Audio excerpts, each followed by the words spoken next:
Direktorat Jenderal Kependudukan dan Pencatatan Sipil Kementerian Dalam Negeri atau Dukcapil Kemendagri mengungkapkan banyak nama orang Indonesia yang diambil dari tokoh-tokoh anime seperti Naruto, Nobita, dan Sasuke. Hal ini diungkap oleh Direktur Jenderal Dukcapil Kemendagri Teguh Setiabudi dalam rapat koordinasi nasional atau Rakornas Dukcapil 2026 di Jakarta, Senin 3 Agustus 2026. Menurut Teguh, beberapa nama yang populer ini seperti Uzumaki, Nobita, Sasuke, Naruto, Uchiha, The Luffy, Shinchan, Boruto, Usopp, Inuyasha, Doraemon, dan Tsuneo. Artis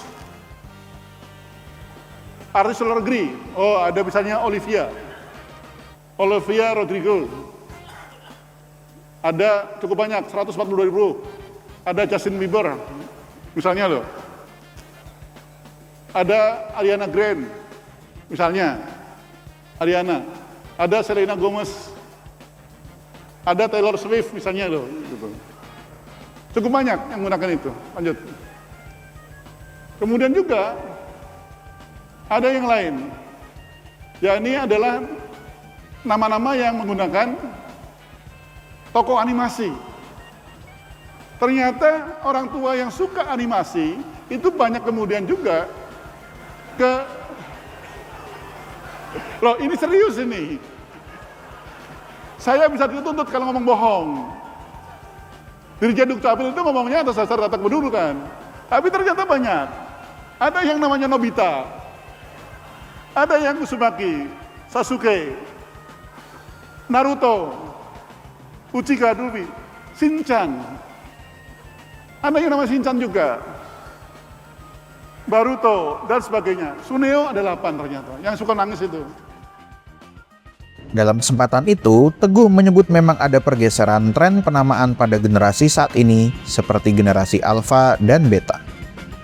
Tak hanya nama-nama dari tokoh anime, Dukcapil Kemendagri juga mencatat banyak orang tua yang memberikan penamaan berdasarkan nama artis atau selebriti internasional hingga negara tertentu.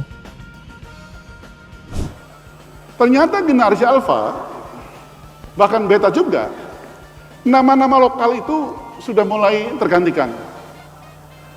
Sekarang mungkin untuk anak-anak yang usia 5 tahun, 10 tahun di Pulau Jawa, katakanlah, di Pulau Jawa ya, sulit mencari yang namanya Joko. Iya enggak? Atau yang namanya Sutrisno.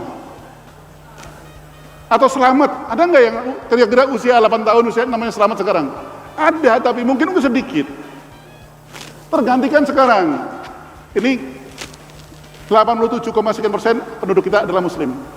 Jadi tidak heran kalau kita melihat secara nasional, ini mencerminkan juga kan, nama-nama yang kadang unsur. Kalau di Bali ya pastinya beda, di NTT beda. Tapi kalau secara nasional, kalau Muhammad banyak sekali. Tapi ada Al-Fatih, Rafa, Aska. Perempuan, banyak Siti Asia, Aisyah, Ayudhya, dan sebagainya. Beda kalau di Bali, di Manado, atau Sulawesi Utara, NTT, Papua, ya. Tapi juga nama-nama yang khas Papua sekali mungkin juga sudah mulai berkurang.